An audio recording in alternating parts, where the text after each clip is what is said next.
Hey everybody, welcome back to Day 2, Breakfast with Bob, our 70.3 World Championship edition from beautiful Marbella. My name is Bob Babbitt.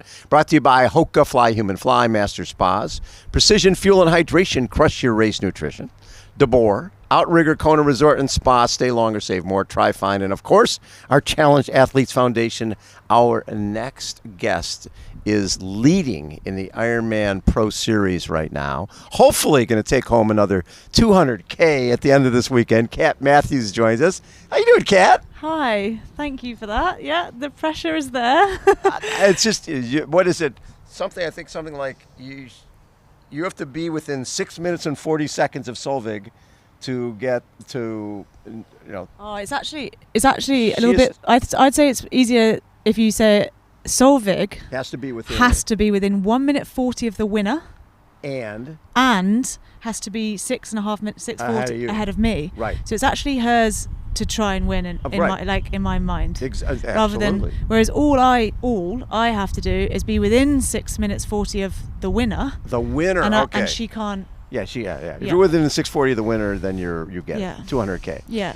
When did they start making math mandatory for being an athlete? Because it's really a pain in the ass. I got into this so I don't have to do math. Now all of a sudden I got a slide rule out, trying to figure out, wait, if this Rudy Van Berg was in here yesterday saying, I'm 10th in the series right now, but I've got a full race that I haven't done yet, I've did a number of Ironman races, so I get extra points here, and so I could be third. Or fourth or fifth. I'm like, oh my God. Yeah. No, luckily, my father is very into this sport. Yeah. And he takes pride in making it a bit of a math game. Project. Yeah, he loves it. He absolutely loves it. So I get constant updates. So the other thing Rudy said, and it was totally unprompted by me. We were talking about the women's race. He says, "Yeah, I'm watching the women's race, and I'm thinking I ran 2:48." And Kona. 2:48.11. Yeah. He ran 2:48.11. He was third. He's on the podium. 3:48.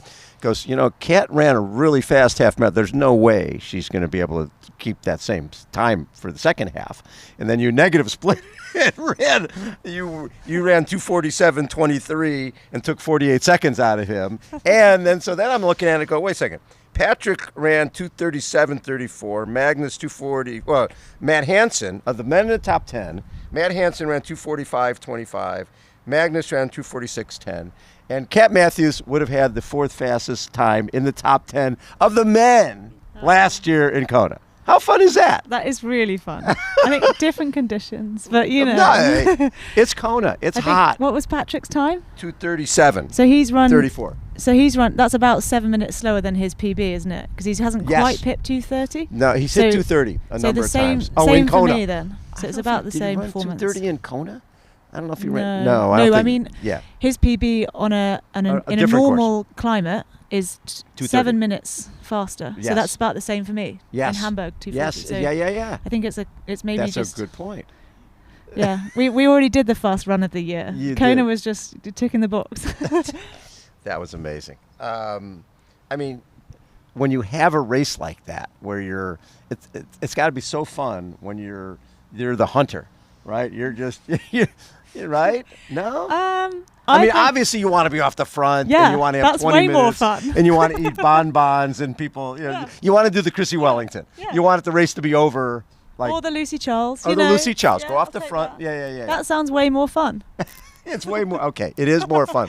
I think in triathlon, there's a lot of us with this a similar sort of personality of we want to be in control of our, the output, but our own performance, but also the race output. Of course.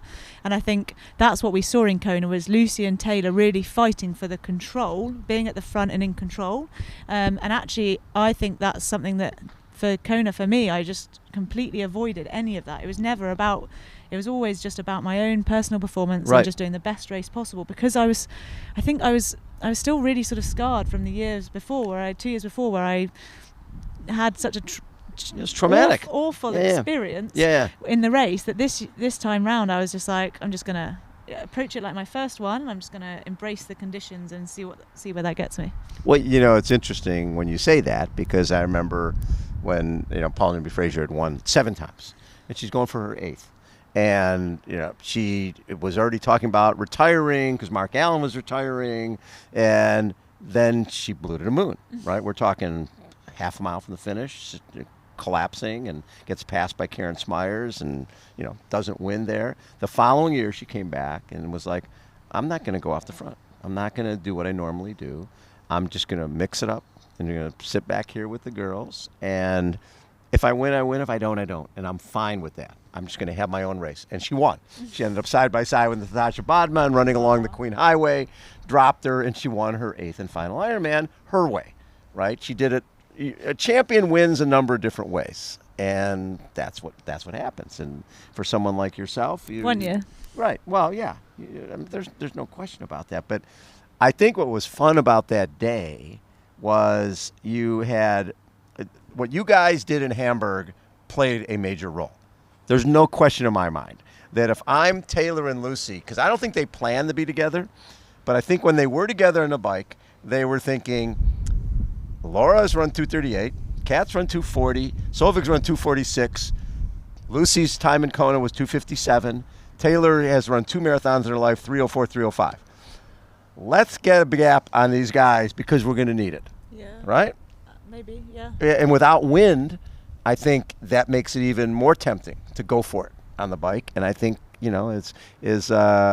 two-time champion Luc van Leerde used to say, you go 2 minutes too hard on the bike, you lose half an hour in the run, right? you never know when you're over the edge. Yeah. And staying in your own bubble was perfect for you. Yeah, nearly. Nearly perfect for you. Nearly. 35 seconds. Yeah. It's a big 35 seconds. Don't use this guy a little bit. Oh, sorry. It's a big 35 seconds. Yeah. But do you look back and go, where do you save 35 seconds? You probably could look a lot of different places. Honestly, I spent the last month doing it and I'm past tired of it. I'm done. Yeah. So next year we get another go and that's where I'll reassess and race a different race. Yeah. And I think I told you the Scott Tinley story. So Scott Tinley is Dave Scott and Scott Tinley. This is 1983. Yes. Running side by side. Yes. And Scott Tinley's wife is on the course, giving him splits.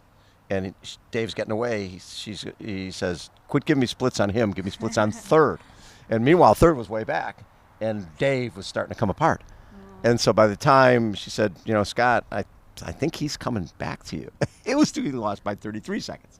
Oh, yes. Yeah. Oh. So, see? Next year. But what he learned from that led to him, to winning in 85. And it changed him where he knew you never give up.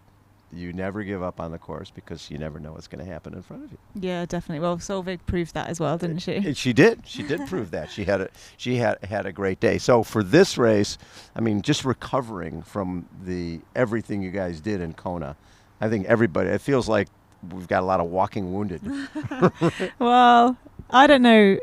I think for me, the hardest thing was the time difference.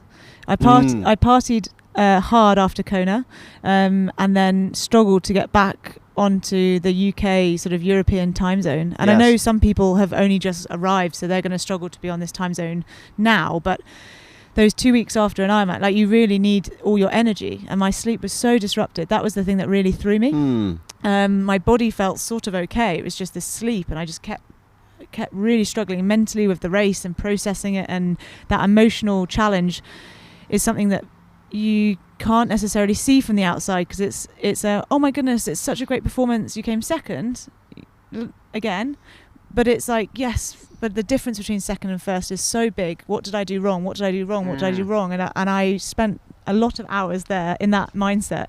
So sleep plus that, but physically, yesterday I've started to just have glimmers of hope and excitement that my body is prepared to go hard again. Yeah, it's difficult. You guys there's so many races and so many of them mean a lot, especially with the Pro Series. Every race means a lot, which means every race where it used to be you have 2 or 3 sort of people who can win. Now there's 7, 8 people. I think what they'll do next year, going back to an idea of 70.3 worlds as a sort of warm up for the Ironman World Championship, which is the way it should be. Yeah, that makes sense. Way better because you want to finish your season in Kona. right? That's where you want to You'd finish. yeah. With that little green thing on your head. Yes. Yeah. That's a way it should be. Yeah. But look at all the world championships, man. Besides 2019, where you're 16th, you were like 2021 fourth at 70.3. I'm really proud of that 2019. You should be. I had just really? got my pro license. You were just okay. I had barely stopped like working. I was full, like I was still in the British Army. I was still sort of seeing how this elite sport went, and I qualified on my first attempt in Kona 60. I was like so proud of that. I still am, like, that. You should be. Even though it looks like a blip, that's like my progression. But see, that's what's so cool. When I love interviewing people, because this is numbers on a page. Yeah. But I'll say to somebody, what race meant the most to you? Yeah. And they'll point to a 12th, right? I remember when I'm talking to Gustav one year, and he had his whole world triathlon the year before when he won in 2019, right? In 2018, you look at his world triathlon stuff, 18th, 28th, 39th, 50th. Yeah. And I'm like, okay, how does that lead to winning Nice? He goes, I knew I was getting there. And this race showed me this, and this race showed me that. Yeah.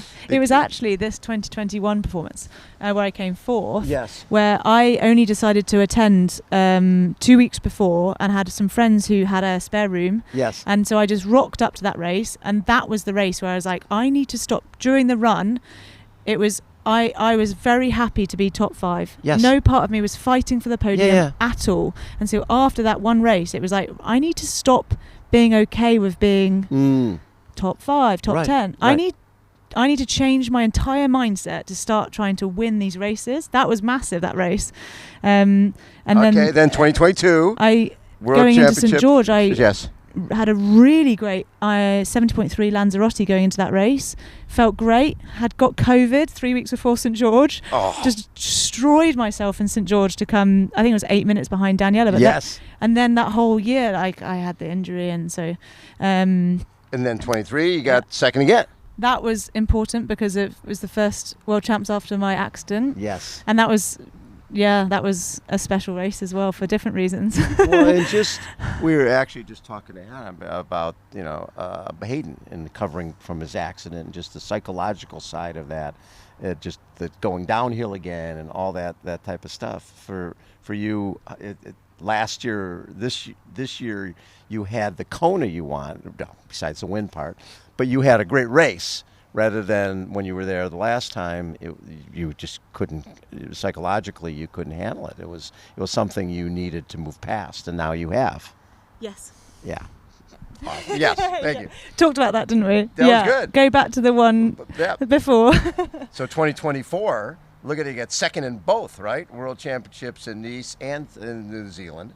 And then, obviously, second. Yeah, we'll see what this year holds. Second, and then, But I love that you became, I'm getting fourth, and I'm not thinking of podium. I'm not thinking about winning. I'm like, this is fine. This is good enough. Yeah. And that's when things change. But you know who else said that? Julie Deron was in the Olympic Games, and there's 4 girls left. And she's going, fourth isn't bad.